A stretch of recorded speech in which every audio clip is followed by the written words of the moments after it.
अस्सलाम वालेकुम दोस्तों, उम्मीद करता हूँ तमाम दोस्त खैरियत से होंगे। दोस्तों, तमाम दोस्तों को मालूम होगा कि पाकिस्तान और हिंदुस्तान के दरमियान हालिया झड़पों के वाक़यात सामने आए हैं, जहाँ पर कई अफराद अपने घरों से बेघर हुए हैं। तो पाकिस्तान में इनके हमलों से 37 अफराद जो है वो उसने जामे शहादत नोश की है, जिसमें बच्चे, औरतें और आर्मी के जवान भी शामिल हैं। पाकिस्तान ने रिलेटेशन की है और कई हमलों और कई जो ड्रोन अटैक्स के बाद पाकिस्तान ने जब हिंदुस्तान पर अटैक किया और रिटेलिएशन की, तो तमाम दोस्तों को मालूम है कि इंडिया की चीखें निकल गई। उनकी मोदी मीडिया जो है, जो मोदी ने गोद लिया हुआ है और उसको गोदी मीडिया कहा जाता है, मेजर गौरव की तरह लोगों ने पाकिस्तान को एक गैर संजीदा लिया हुआ था और पाकिस्तान को चिमटियों की तरह मसलने की बात की जा रही थी। मगर जब पाकिस्तान ने जवाब दिया तो पूरी इंडिया की चीखें निकल गई। तमाम दोस्तों को मालूम होगा कि इंडिया ने जब ये देखा कि पाकिस्तान हमला कर रहा है और इतना ख़तरनाक हमला किया है इसने, और 36 मकामात पर इनके ख़िलाफ़ भरपूर कार्रवाई की है। मगर इंडिया और पाकिस्तान के जो अटैक्स थे उनमें बहुत ज़्यादा फ़र्क है। फ़र्क ये है कि इंडिया ने आम लोगों पर, मस्जिदों पर और इबादत गाहों पर अटैक किया, मगर पाकिस्तान ने जब जवाब दिया तो उन्होंने सिर्फ़ और सिर्फ आर्मी के वो जगह और वो इलाके निशाने पर रखी जहां से सिर्फ़ और सिर्फ पाकिस्तान पर अटैक्स हो रहे थे।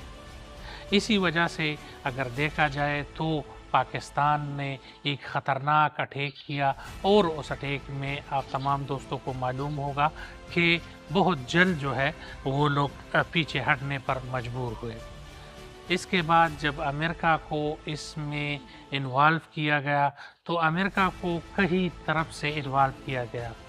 इसमें फ्रांस भी इन्वॉल्व था, इसमें सहूनी क़ुव्वतें भी इन्वॉल्व थी, इसमें जो है इसराइल भी इन्वॉल्व था, और इंडियन जो ख़तरनाक दहशतगर्द है मोदी, उसने भी अमेरिका को ख़ुद ही कहा कि इस जंग को रोको वरना इंडिया बर्बाद हो जाएगा।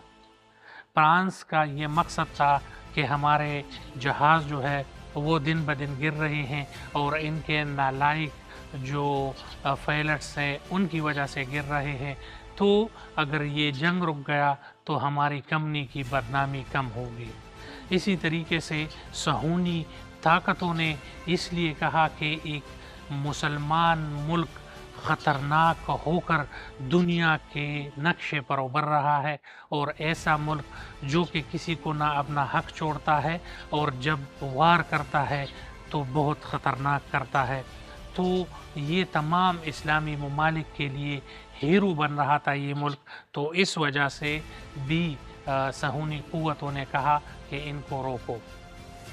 जब इसराइल ने इसको से रब्ता किया अमेरिका से, तो उसकी वजह भी यही थी कि आयरन डोम और इसके साथ साथ इनके तमाम जो ड्रोन्स हैं वो नाकारा होते गए और 135 के करीब इनके ड्रोन्स जो है वो पाकिस्तान में गिरकर तबाह हुए, कबाड़ बन गए, मगर कोई भी टारगेट अपना अचीव ना कर सका, जिसकी वजह से इसराइल को भी मुंह की खानी पड़ी और इसराइल ने भी अमेरिका से रब्ता किया। अमेरिका जो कि ख़ुद इंडिया को कंधों पर थपथपा रहा था, जब उनको समझ आई कि इंडिया बुरी तरीके से हार सकता है, तो अमेरिका ने आकर पाकिस्तान को रोका और पाकिस्तान को कहा कि हम इसमें मुज़ाकरात करेंगे और तमाम तर मसाइल मुज़ाकरात से हल करेंगे, जो कि साफ ज़ाहिर है कि इंडिया हार चुका है और पाकिस्तान ये बज़ोर बाजू ये जंग जो है वो जीत गए हैं। तमाम लोगों को मालूम होगा कि इनके पायलट्स भी हार चुके थे, इनके करीबी इलाकों के जो आर्मी थी उन्होंने सफ़ेद झंडे लगाकर अपने इलाके छोड़ दिए थे और पीछे हटने पर मजबूर हो गए थे। तो इस वजह से भी मोदी सरकार जो है उसको मुंह की खानी पड़ी। दूसरी, जो मीडिया पर झूठ बोला जा रहा था, अब भी मैं पेशावर में मौजूद हूँ और यहाँ पर कोई भी चीज़ ना गिरी है ना कुछ हुआ है, मगर इनको जो मीडिया है वो झूठ पर झूठ डरे जा रहे थे और बकवास किए जा रहे थे, जिसकी वजह से पाकिस्तान के तमाम लोग इनके पीछे हंस रहे हैं और यही कह रहे हैं कि झूठ पर मबनी एक बयानिया बनाकर पाकिस्तान पर हमला करने वालों को मुंह की खानी पड़ी। इंशाल्लाह इस हवाले से और न्यूज़ के हवाले से आप हमारे साथ रहिए। चैनल को लाइक करें, सब्सक्राइब करें और बेल का आइकन दबाएं। बहुत शुक्रिया। अस्सलाम वालेकुम।